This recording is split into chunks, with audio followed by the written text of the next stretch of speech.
All right, hi there, everyone. Welcome to Believe in Bills. Adam Benigni of WGRZ TV and Sports Talk Live Buffalo. Sal Maiorana, Rochester Democrat and Chronicle. Sal, we had you on Sports Talk Live on Monday night, and at that time we were talking about receiver Josh Palmer, and the Bills were really kind of slow out of the gate with Yeah. this free agent period. That's changed since then, hasn't it? Yes, it sure has. They were actually pretty slow yesterday too, and then obviously swung into gear last night with a couple signings. Of course, the big one being Joey Bosa, which came down at lovely at 9:15 at night. I really enjoyed that, Adam. But I'm getting ready to go to bed almost, and now I got to jump back in and work. And then today they've been crazy. It's been a bunch of different guys have been brought in. So yeah, I think the Bills have done some pretty good work here. I mean, when you go back to last week and count the extensions that they gave to three players plus the new Josh Allen deal, he's done a lot of good work, Brandon Beane, in the past week plus, and he's put the Bills in, I think, a pretty good position as they move forward for the rest of free agency, and then obviously getting ready for the draft. And what I like about it is that there were obvious areas of need, and they still haven't addressed the cornerback position in a meaningful way. We can talk about that as we continue here on this edition of the show. But a lot of the focus, obviously, defensive line, right? The receiver, Josh Palmer, who we'll talk about in just a bit. Some activity at the safety position as well. Areas that we wanted to see shored up in terms of some of the expectations for the fan base of this team. So we're going to get into all of it over the next 20 minutes or so here on Believe in Bills. First, a quick word from the sponsor here. Bet Online is the world's most trusted betting platform and your number one source for betting on March Madness, the largest selection of odds on everything, including a $200,000 bracket contest. Bet Online has you covered with odds, stats, and more for every game, every play, and every win. Bet Online. The game starts here. All right, Sal, let's start with Joey Bosa. And look, if this guy's healthy, obviously his career numbers and what he's accomplished, 5 Pro Bowls, 72 career sacks. If he's healthy, the last 3 years have been tough in the injury department for him. But on a 1-year deal, for what they're paying him, so I think it's a gamble well worth taking, don't you? Yeah, I do. I mean, look, again, you can't really project this way, but Joey Bosa, a perfectly healthy Joey Bosa on the open market would be getting $30 million a year. Now, obviously, that's not the case. He's had injury struggles. I mean, he did play 14 games last year, but the 2 years before that, I think he played 14 total. So he's had trouble staying on the field, and it's been a variety of issues. It's not like it's been one nagging thing. His whole body has had some things that have gone wrong. So there is some concern about that. But like you said, Adam, on a 1-year deal at $12.6 million, yeah, that's a chunk of change for sure. It's less than they were going to pay Von Miller, almost about half of what they were going to pay Von Miller if he was back this year. So, yeah, I think it's a good risk to take. You also get a player, Adam, who I believe he's just turning 30 years old, I think in July. So this guy has still got some career left in him. And you would think he's going to come to Buffalo and be highly motivated to play well, stay on the field, and get a next contract because, edge rushers can play into their mid-30s. He probably still has one really good payday left in him. So you're getting a very motivated player in Joey Bosa. And the type of player he is, again, when healthy, as lethal as he can be in terms of getting to the quarterback. Now, here's a guy who can elevate others around him. A Greg Rousseau, for example, who the Bills just extended, as you had mentioned, former first-round pick, right, has shown more than a few flashes, but not the degree of consistency. He clearly has another gear to get to. But in terms of matchups and everything else that offensive coordinators are going to have to deal with, now you put a healthy Bosa on the field, and that elevates a guy like Rousseau, doesn't it? I mean, this is basically the Von Miller experiment that they tried, right, in 2022. And here's the difference. Von Miller was a $120 million commitment. He didn't get all of it, but that was a huge, huge commitment, especially to the salary cap. He was also, at that time, 33 years old. Joey Bosa will be 30. And you're only doing it for 1 year. So what you were trying to do with Von Miller back then, and it worked for the first 11 games when he had 8 sacks and was doing exactly what they hoped he was going to do. Now you're getting Bosa to do that, and you've probably got a better version. I would say this version of Joey Bosa is probably a little bit better than the version of the 33-year-old version of Von Miller in 2022. So, yeah, and like you said, this should help Greg Rousseau. For the first time now since those first 11 games with Von Miller, Greg Rousseau has got a guy on the other side who the opposing offense has to plan for. So it all looks good on paper. Now you just hope that he can get on the field, stay on the field, and be the player that he's been in the past. All right, let's keep it with the defensive line, right? And they've added another couple of pieces there as well. Defensive tackle Larry Ogunjobi on a 1-year, $8.3 million deal. Has been kind of a journeyman, 31 years old. And Michael Hoyt, who we had talked about on Monday night, that came down during Sports Talk Live, as a matter of fact, in the 7 o'clock hour. And so, again, it speaks to, I think it speaks to they want to add pieces, and it speaks to the rotational depth that they're looking for. Yeah. When I dug into Hoyt, I really didn't know much about him. And then I started digging into what he did for the Rams. Wow, what a nice piece to have. I mean, he's literally going to be a chess piece for McDermott and Bobby Babbitt. He can play on the inside. He can play on the edge. He's played linebacker, so he's actually been in coverage as a 300-pound guy. I don't think the Bills would do too much of that with him, but this is the kind of guy the Bills love, a versatile piece on the front line. This is your basic, Dwan Smoot or Quentin Jefferson, the guys they just had, guys who can play inside, outside. He's 27 years old, probably a better athlete than both of those guys. So I liked it. Once I got into him a little bit and saw who he was, because, you see that deal, 3 years, $21 million. I'm like, wow, it's a lot of money for a guy I've never heard of. Now, if he had been in the AFC, I probably would have heard of him. But yeah, I liked that move, and he could be a nice chess piece. And then Ogunjobi, we'll see. And he did the AFC North tour. Right. He started with the Browns, Bengals, Steelers. He's a 3 technique. I think he'll be Ed Oliver's backup. He played mostly in a 3-man defensive line at Pittsburgh, and I don't think it went real well for him there. His PFF numbers were not great, for instance. But in a 4-man front, maybe he's better suited to that. I think he is probably.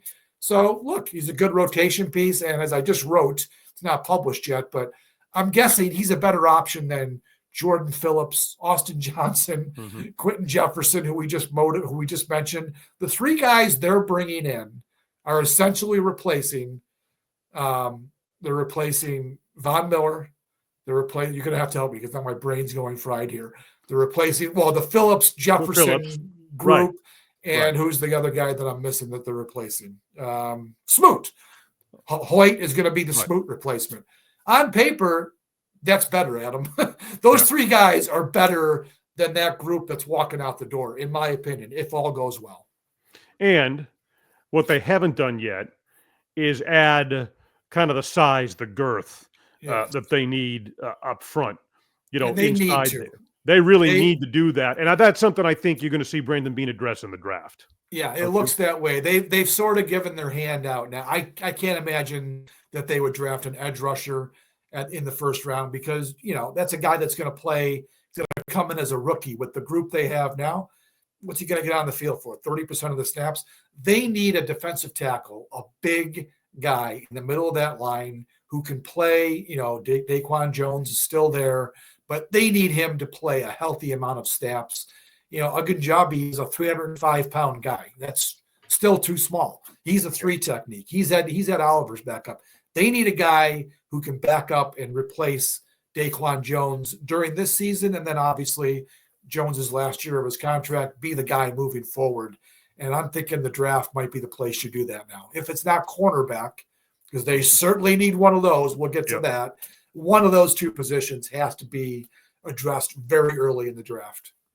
All right, so let's talk about what else happened and is happening as we record this in the 3 p.m. hour on this Wednesday of March the 12th. Damar Hamlin back on a 1-year deal. That came down earlier. And Derek Forrest, who just finished up his rookie contract with Washington, some depth at safety as well. So they're they're addressing that. I mean, the hope is that Cole Bishop is going to be the starter, right? Along with Taylor Rapp, but they have some additional depth now. You can see them bringing Hamlin back and adding a guy like Forrest to the mix there.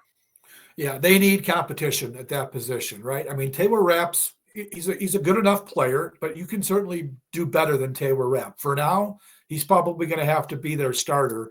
And Cole Bishop, I mean, they're going to roll the dice. I mean, he's a second-round pick. He got some good experience last year, but he has to go in there and win that job, Adam. They need him to come through. We've talked about how their upper-end draft picks haven't always been great contributors, and they need Cole Bishop to step up big time and win that job. So behind them, fine, you bring Damar Hamlin back. I mean, I did not see that happening, but clearly that safety market was not a good one. The top echelon guys, there were several of them, and I never thought the Bills were going to be in play for a guy like Reed or whoever other guy you want to name. I just didn't see that happening, and it didn't. So those guys are all gone. I think Hamlin saw the market. There really wasn't going to be a starting opportunity out there for him. So if the Bills wanted to have him back, probably on a pretty team-friendly deal, we haven't seen the number yet.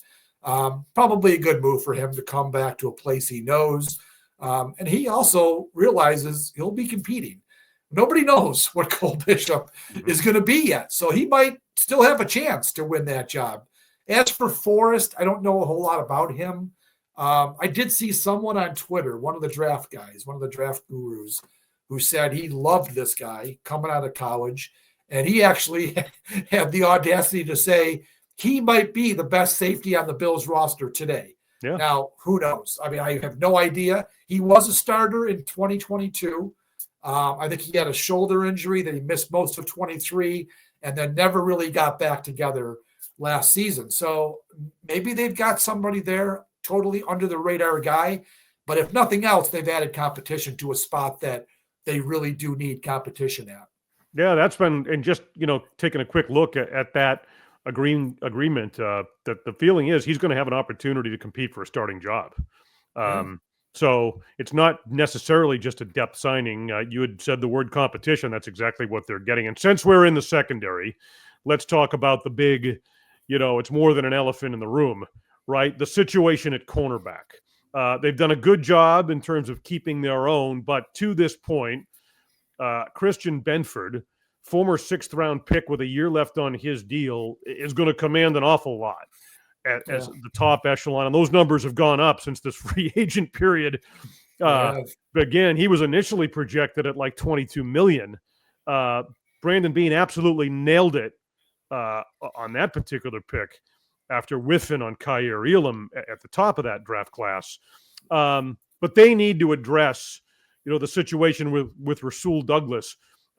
What's your take on where things stand there and what might happen as far as who would play opposite Benford? Yeah, I mean, they've got to figure this out. Now, I don't know. I mean, Rasul Douglas last year, I think his play dropped in the second half of the season. So I don't know. He's 31 years old. I'm not sure you want to do that. But, we'll see. I don't think they have to do it today. I mean, there's still a lot of time here between now and the start of the season. But I would think that Douglas, his market may not be as great as he's hoping it's going to be. So I wouldn't be totally shocked if they found a way to bring him back on a low-end deal, a one-year deal.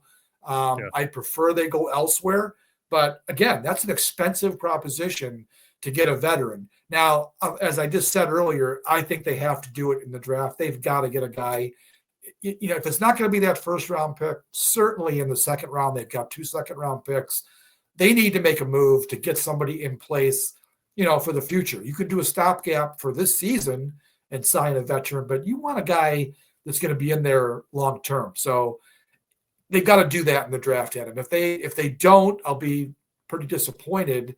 And the other thing too is, do you want to turn to a rookie in this window this year? I mean, they're building this team. Bosa's a 1-year deal. They're signing a bunch of guys on 1-year deals. They're swinging for the fences like they did last year. They're swinging for the fences on trying to make the Super Bowl in 2025. Do you trust a rookie to be a starting cornerback in your defense? I'm not sure. I mean, maybe they get the right guy and he wins the job like Trey White did back in the day, but it's a different situation than what Trey White came into in 2017. So Yeah, I mean, I think they should get a veteran. I just have no idea what the cost is going to be and who it might be. I agreed with you the other night. I'll agree with you again. You want experience at that position because of Yeah. the fact they are in a Super Bowl window. They're in kind of a go for it mode. But I like the way Beane is doing this with the structure of some of these deals, because the goal is to keep the window open as long as they possibly can. Part of that was extending Josh Allen on a record contract, 6 years, $330 million. The record part of it is the guaranteed $250 million. He spoke to the media earlier on this Wednesday. I don't know if you had a chance to listen to that whole press conference with Josh, and it's pretty clear that, you know, he was willing to take less in spots. I mean, the guaranteed money is what it is, and it's a record, but he was willing to structure things to help accomplish just that, so that they could add pieces over the term, that he would deal with it, he said, 4-5 years down the line again, whenever it is. But the goal is to give Brandon Beane as much flexibility and space to make moves like the ones we're seeing here, and to extend the Super Bowl window as far as he possibly can. Yeah. Now, to be fair, he also said, it's not going to change my life all that much. I mean, he's already made a lot of money, and this is, no matter what he signed for, it was going to be a lot of money. So he realized that he could afford to do this. It wasn't like it was a hardball negotiation.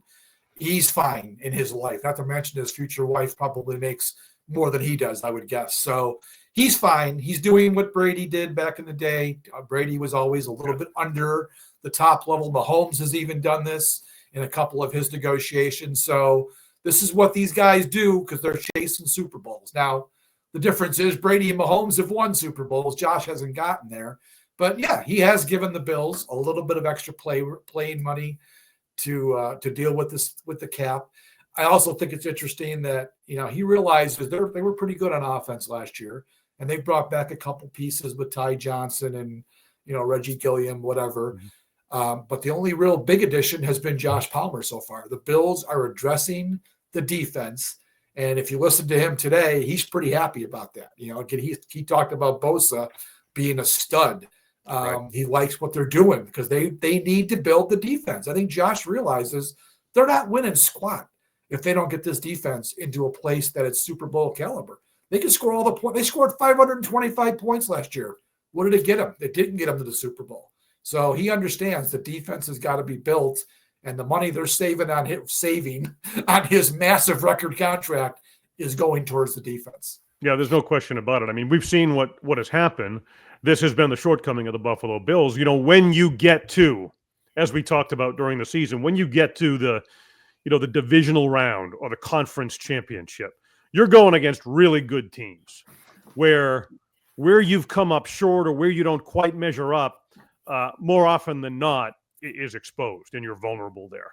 And that's been the case with the Buffalo Bills, and you can see them addressing the defense as this free agent period begins, as you had mentioned. Let's talk about Josh Palmer here for just a second. Again, his numbers don't jump off of the stat sheet with the Chargers, but he is a specific kind of guy and brings a dynamic that they've lacked in that receiving corps. As productive as they've been, I mean, this is a guy who does have the ability to stretch the field. Kind of brings, very similar to Amari Cooper.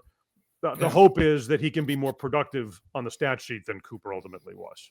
Yeah, when you look at the player and the skill set that those two guys have, they're kind of similar. I mean, Amari Cooper, I think in his prime was the better player than Josh Palmer is. But I think Palmer at his age, he's 26 years old. He does a lot of those things well. He runs the routes the way they're supposed to be run. You watch film on him. I've watched a bunch of his highlights, and he makes some tough catches. He has made some impressive looking catches, so that's good to know. But I like the way he does. He runs the out routes pretty well. He doesn't quit on anything, at least the way it looks like on the highlights. He's not going to be a burner who you just send on a fly route and he's going to beat everybody, but he can make plays downfield. And that's something the Bills lacked a little bit last year. So I like that signing. It's one that I was, hoping for. I projected him to be a Bills potential target, and they went and got him. So that was good. But again, they still need to add speed at him. It would be nice in the draft if they could add a burner, because that's one more element you can plug into this offense. They still technically don't have that guy yet. So again, we'll see. As we just said, defensive tackle, cornerback are the most important things they have to address. But in the draft, if they're going to keep both of those second round picks, maybe you take a receiver and see what you've got there. That would be nice, I think, for Josh Allen. All right, so let's finally address Brandon Beane, and we had touched on this, but I think it's important because there is a trend here, the way that they're building this roster for this season and beyond. And you look at the deals to kind of keep their own, right? Greg Rousseau, 4 years, $80 million. Terrel Bernard, 4 years, $50 million. Khalil Shakir, 4 years, $60.2. There was some news today of an Ed Oliver contract restructure that's going on. Again, all of this to deal with the caponomics, so to speak, looking into the future and opening up space this year in the process. But I guess I don't know a lot about the Oliver restructure at this point, but looking at those other deals, Sal, I think you'd agree. Those are good numbers, value numbers, I think, for those players that have had success in Buffalo's system to keep them here on 4-year extensions. You look at those numbers, and I think he did well on all of those. I mean, you could easily have seen, there was talk that Rousseau was going to get maybe $25 million a year because he's only 25 years old. I mean, he's a young kid. Remember, he came into the league. He was a young player. So to be in his 5th year and be only 25, that easily could have gotten pretty ugly. So $20 million a year average is pretty good. Terrel Bernard, every down linebacker, and, you're going to pay a guy like that. I told you, I thought his play wasn't quite as impactful as it had been in 2023, but that's still a guy they trust. They like him. He's a good leader. He's a captain. So, yeah, you want to invest in a player like that. So I like those two deals. Shakir, I think he did pretty well for himself. I think Shakir actually did. He's a 5th-round draft pick who is not a number 1 receiver in any way. He's a slot receiver. He's been a very good player for the Bills. I think he did pretty well for himself in that one, but still, in the grand scheme, it's better than paying DK Metcalf $30 million a year, right? I mean, it'd be nice to have DK Metcalf, but not at that ridiculous number. So, yeah, that's a nice deal for both Shakir and the team. I think Beane has done some good work here. I really do. I agree. I really think he's done well. Now, he has to have these guys come through. I mean, you could do all these deals and sign these players. They've got it, as I've told you a million times, Adam. It's not all about coaching. It's not all about the GM. Players make the plays. And in these playoff losses, they haven't had enough guys on defense, especially, make plays. So go do it, and then we'll see where they are. Yeah, and to your point on Beane, I mean, a very sort of reasoned and effective approach to this point in free agency. But as we look toward the draft, to kind of wrap this up here, he's got to do a better job of hitting at the top of it. Yep. Right? No doubt. Early in the draft. We know that he makes the point, and he's correct. When you're picking where the Bills are picking in the first round, there is much more hit and miss at the bottom of the first round. I understand that. But still, these are high round picks, and you've got to be able to find key contributors. You could say that Rousseau has been that guy. Kyer Elam was a disaster. We don't know on Dalton Kincaid yet. I mean, there was a lot of talk in the offseason now that he was playing much more hurt than we all thought. So let's hope that changes next year and he's healthy and we really see what he can do. We'll see. But you're right. He's got, Epinesa back in 2020 was a 2nd-round pick, their first pick. He's been nothing more than a guy. They do need more, I think, from these top guys, and they've got 3 cracks at it. If he doesn't make trades, they've got a 1st and 2 seconds. So let's do something with those picks and bring in guys who are going to make a difference right away. Well, I mean, they did that in 2018, obviously, with Josh Allen and Tremaine Edmonds in the first round. But then 2019, you just gave the list right there. You can add Oliver into that mix. Has not been consistent enough. He has not been the number 9 overall pick status-wise. He hasn't done it. So, yeah, I think – and he was asked about this at the Combine. We all had him there, and I forget who asked the question. I think I might have even followed up. But, he was asked about his track record with these early picks. And he admitted, I got to be better. And he does. So we'll see. They're doing a nice job with these veteran signings, building this roster. but inject some youth that can be impactful right away. And that would take the Bills. That might be what the Bills need to take that final step. All right. Well, Sal Maiorana, I know you got a story in the on-deck circle there, right? Yep. Ready to go, Rochester Democrat. It's been a busy morning today. It has. It's been a busy stretch since last we spoke on Monday night.